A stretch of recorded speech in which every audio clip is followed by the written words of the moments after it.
आमदार कृष्णा खोपडेंना पुन्हा एकदा धमकीचा फोन. तुकाराम मुंढे समर्थकांनी फोन केल्याचा खोपडेंचा आरोप. धमकी संदर्भात खोपडेंनी पोलिसांना दिली माहिती.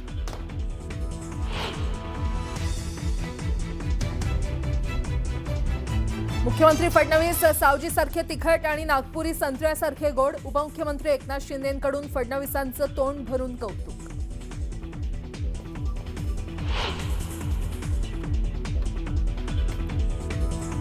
अमिताभ बिग बी तर देवेंद्र फडणवीस हे सभागृहातले बिग डी आहेत. डी हा डिवोशन आणि डेडिकेशनचा. शिंदेंकडून मुख्यमंत्र्यांवर कौतुकाचा वर्षाव.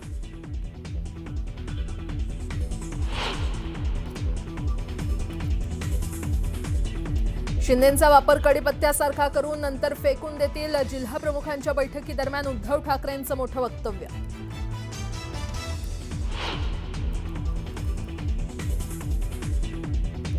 मुंबईतल्या अधिवेशनावेळी पडळकर आणि आव्हाड समर्थकांमध्ये झालेल्या गोंधळाचा अहवाल आज विधानसभा अध्यक्षांना देण्यात येणार. शासनाकडून याबाबत कठोर भूमिका घेतली जाण्याची शक्यता.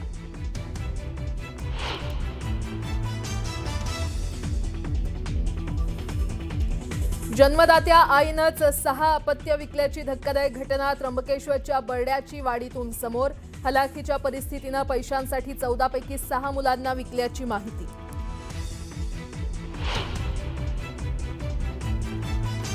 महाड तालुक्यातील नांदगाव बुद्रुक गावात जमिनीच्या वादातून 2 कुटुंबात हाणामारी. दोन्ही बाजूंनी पोलिसात तक्रार दाखल.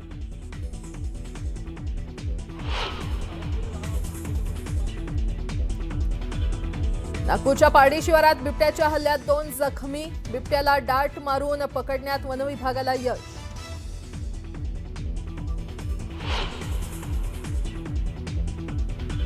गोव्यातल्या आग लागलेल्या रोमिओ लेन क्लबवर बुलडोझर कारवाई. थायलंडमध्ये पळालेल्या लुथरा ब्रदर्स विरोधात जारी केलं ब्लू कॉर्नर नोटीस.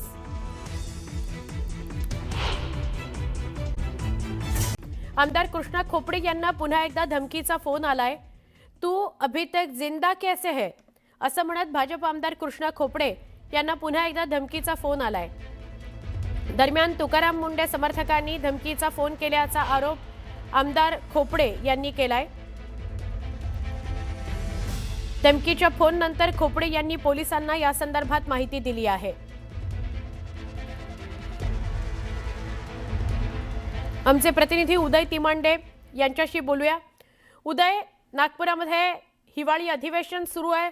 दुसरीकडे रहिवासी भागामध्ये बिबट्या शिरलाय आणि आता अजून एक महत्त्वाची बातमी येते की कृष्णा खोपडे यांना धमकीचा कॉल आलाय. काय सांगाल?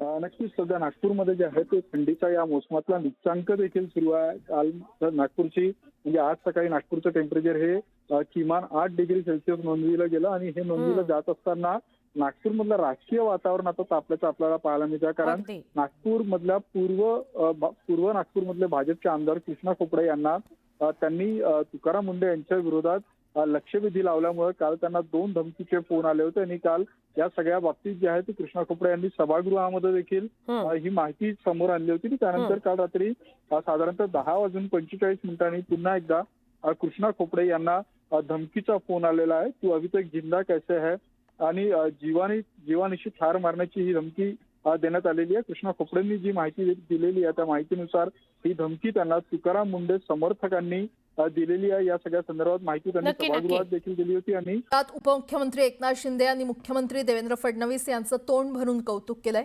एकनाथ शिंदेंनी खास शायरीतून मुख्यमंत्री देवेंद्र फडणवीस यांच्या स्तुतीसुमनं उधळली आहेत. अमिताभ बच्चन हे बॉलिवूडचे बिग बी आहेत तर देवेंद्र फडणवीस हे सभागृहाचे बिग डी आहेत असं एकनाथ शिंदेंनी म्हटलंय. तसंच देवेंद्र फडणवीस हे सावजीसारखे तिखट आणि नागपुरी संत्र्यासारखे गोड आहेत अशी स्तुतीसुमनं देखील शिंदेंनी उधळली आहेत. एकूणच नाराजी नाट्यानंतर एकनाथ शिंदे यांच्याकडून पहिल्यांदाच मुख्यमंत्री देवेंद्र फडणवीस यांच्याबद्दल भरभरून कौतुक केलंय. यावेळी बोलताना एकनाथ शिंदेंनी खास शायरी देखील केली.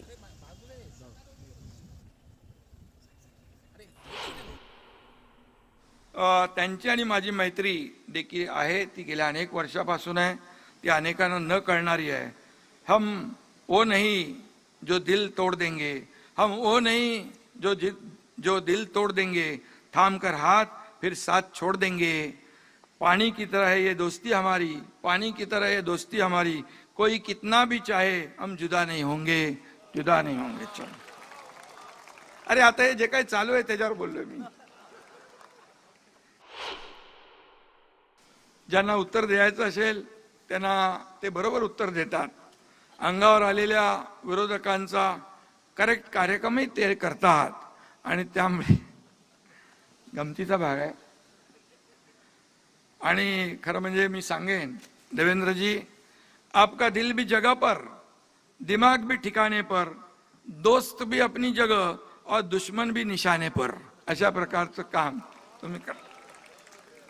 एकाच वेळी तुम्ही काय काय करू शकता हे तुम्ही दाखवलेलं आहे. हे काही लोकांना कळलंय, काही लोकांना कळलेलं नाही. अमिताभ बॉलिवूड मधला बिग बी असेल तर देवेंद्रजी या सभागृहातले बिग डी आहेत. डी म्हणजे वेगळा अर्थ काढू नका. हा डी म्हणजे डिवोशनचा आहे, हा डेडिकेशनचा आहे, हा डिटर्मिनेशनचा आहे, हा डिसिप्लिनचा आहे आणि हा डी डेअरिंगचा पण आहे.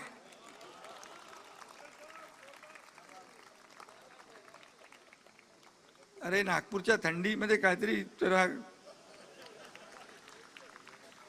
परिस्थिती किती गंभीर असली तरी ते कायम खंबीरच असतात. आणि म्हणून कारण ते कायम थंड डोक्याने परिस्थितीला सामोरे जात असतात. 2022 साली जेव्हा आम्ही निर्णायक पाऊल उचलायचं ठरवलं तेव्हा खंबीर पाठिंबा देणारा त्यांच्यातला एक सच्चा दोस्तही मी पाहिलेला आहे. आणि त्यावेळेस अनेकदा ते मला हुडी घालून भेटायला यायचे, परंतु त्यांच्या या हुडीने विरोधकांना हुडहुडी भरली होती. विजयराव, तुम्हाला नाही बोलत मी. देवेंद्र फडणवीसजी यांचं महत्वाचं कौशल्य म्हणजे मुद्देसूद मांडणी. कुठल्याही विषयाचा व्यवस्थित अभ्यास करूनच ते बोलतात. त्यामुळे समोरच्यावर त्यांच्या बोलण्याची छाप पडते, आपल्या सगळ्यांना माहीत आहे. आणि त्यांच्या भक्कम निर्धाराला मेहनतीची जोड आहे, कष्टाची जोड आहे. आणि नागपूर आहे इकडे, ते सावजीसारखे तिखट आणि नागपुरी संत्रासारखे गोड आहेत असं म्हटलं तर वावगं. दरम्यान उपमुख्यमंत्री एकनाथ शिंदेंनी मुख्यमंत्री देवेंद्र फडणवीसांचं कौतुक केल्यानंतर फडणवीसांनी देखील शिंदेंच्या भाषणाचं कौतुक केलं. पाहुयात ते नेमकं काय म्हटलेत. या ठिकाणी मंचावर उपस्थित असलेले महाराष्ट्राचे लोकप्रिय उपमुख्यमंत्री आणि ज्यांनी नुकतेच चौकार आणि षटकार मारत आपलं शतक पूर्ण केलं आहे असे माननीय एकनाथराव शिंदेजी,